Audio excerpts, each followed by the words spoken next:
WhatsApp তো ব্যবহার করেন অনেকেই, অথচ মজাদার সেটিংসগুলো জানেন কয়জনে বলেন? অলিলের ভাই জলিলে জানে সেটিংসগুলো, কিন্তু আপনি জানেন না।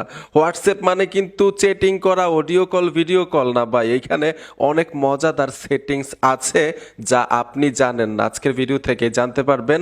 আর কাজগুলো শিখে অবশ্যই কমেন্ট করে জানাইয়েন যে কেমন লাগলো। তো আসেন আমরা মূল ভিডিওতে চলে যাই। মজাদার সেটিংসগুলো দেখানোর জন্য আমি সোজা হোয়াটসঅ্যাপে চলে আসলাম। প্রথম যেই কাজটা শিখাবো ভেরি ইন্টারেস্টিং। আমরা কিন্তু অনেকেই হোয়াটসঅ্যাপে ছবি ভিডিও পাঠিয়ে থাকি। আপনি চাচ্ছেন আপনি যারে পাঠাইছেন সে শুধু একবার দেখতে পারবে, দ্বিতীয়বার আর দেখতে পারবে না। হোক ছবি হোক ভিডিও, এটা আপনার কাছে ইম্পর্টেন্ট হইতে পারে। তো এটা কিভাবে সম্ভব? হোয়াটসঅ্যাপে ভাই সম্ভব। হোয়াটসঅ্যাপে চলে আসলাম। কিভাবে পাঠাবেন দেখাচ্ছি। যখন দেখবে তখন স্ক্রিনশটও নিতে পারবে না, শুধু একবার দেখতে পারবে, দ্বিতীয়বার আর দেখতে পারবে না। আমি এই অ্যাকাউন্টে চলে আসলাম। কিভাবে পাঠাবেন এটা দেখাই দিচ্ছি। নিচে দেখুন একটা আইকন আছে, এই আইকনটাতে ট্যাপ দিবেন। ট্যাপ দেওয়ার সাথে সাথেই গ্যালারিতে চলে আসবেন। ধরুন আপনি ছবি পাঠাবেন অথবা ভিডিও পাঠাবেন, একইভাবে পাঠাইতে পারেন।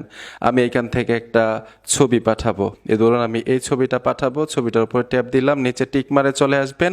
এইখানে দেখুন ওয়ান প্রেস লেখা আছে, ঠিক আছে? এই অপশনটাতে ট্যাপ দিয়ে আপনি জাস্ট পাঠিয়ে দিবেন। পাঠানোর সাথে সাথে যখন উনি দেখবে শুধু একবার দেখতে পারবে, দেখার সাথে সাথে স্ক্রিনশট নিতে পারবে না, ছবিটা গ্যালারিতেও যাবে না। তো এখন আপনাদেরকে আরেকটা মজাদার সেটিংস দেখাচ্ছি। আমরা কিন্তু অনেকেই চাই লম্বা একটা ভিডিও ফ্রেন্ডের কাছে পাঠানোর জন্য, তখন মাধ্যম খুঁজে পাই না যে একটা 8 মিনিটের 10 মিনিটের ভিডিও কিভাবে পাঠাবো।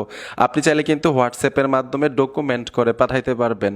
আপনার এই মোবাইল থেকে যেই রেজুলেশন পাঠাবেন ওনার কাছে ঠিক সেম রেজুলেশন ডাউনলোড করে গ্যালারিতে নিতে পারবে। এটা কিভাবে সম্ভব? হোয়াটসঅ্যাপে চলে আসবেন, আপনি ডকুমেন্ট করে কিন্তু ছবিও পাঠাইতে পারবেন। এখন হোয়াটসঅ্যাপে এইচডি ছবি পাঠানো যায়, চাইলে ডকুমেন্ট করে পাঠাইতে পারবেন। যেই কোয়ালিটি থাকবে ওই কোয়ালিটি উনি ডাউনলোড করতে পারবে। এটা কিভাবে সম্ভব? আমি ঠিক একইভাবে এই অ্যাকাউন্টে চলে আসলাম। এইখান থেকে আপনারা যেইভাবে ছবি এবং ভিডিও পাঠিয়ে থাকেন এই আইকনটাতে ট্যাপ দিবেন। ট্যাপ দেওয়ার সাথে সাথে এখানে দেখুন ডকুমেন্ট লেখা আছে, ডকুমেন্টে চলে আসবেন। এখন এইখান থেকে আপনি গ্যালারিতে আসতে হবে। আপনি যেই ভিডিওটা পাঠাবেন ভিডিওটা নিতে হবে।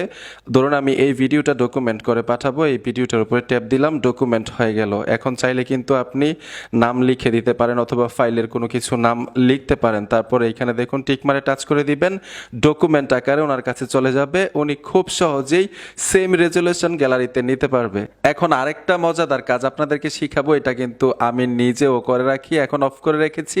আপনাদেরকে দেখাচ্ছি যে কাজটা কিভাবে অন করবেন। আমি হোয়াটসঅ্যাপে চলে আসলাম। অনেক সময় আমাদের হোয়াটসঅ্যাপ নাম্বারটা পাইলেই অ্যাড করে কল দিতে থাকে, ঠিক না?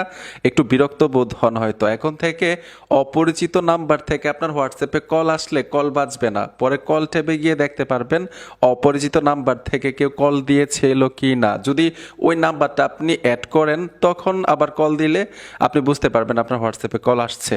তো এটা কিভাবে সম্ভব? হোয়াটসঅ্যাপে চলে আসবেন, আসার সাথে সাথেই উপর থেকে আপনারা 3 ডটে টাচ করতে হবে। আমি 3 ডটে চলে আসলাম, এখান থেকে সেটিংসে চলে আসবেন। নিচে লেখা আছে দেখুন প্রাইভেসি, প্রাইভেসিতে চলে আসবেন। আসার পরে এখান থেকে একটু নিচে চলে আসবেন, নিচে লেখা আছে কলস, এই কলসে ট্যাপ দিবেন। এখান থেকে জাস্ট এই অপশনটা অন করে দিবেন। অপরিচিত নাম্বার থেকে কল আসলে রিং বাজবে না, আপনি বুঝতে পারবেন না কল দিয়েছে কিনা। কল ট্যাবে গেলে দেখতে পারবেন আপনাকে কে অপরিচিত নাম্বার থেকে কল দিয়েছিল। প্রাইভেসি সেটিংসের মধ্যে কিন্তু অনেক মজাদার এবং গুরুত্বপূর্ণ সেটিংস রয়েছে। আমি ব্যাক চলে আসলাম, সিম্পলভাবে দেখাই দিচ্ছি।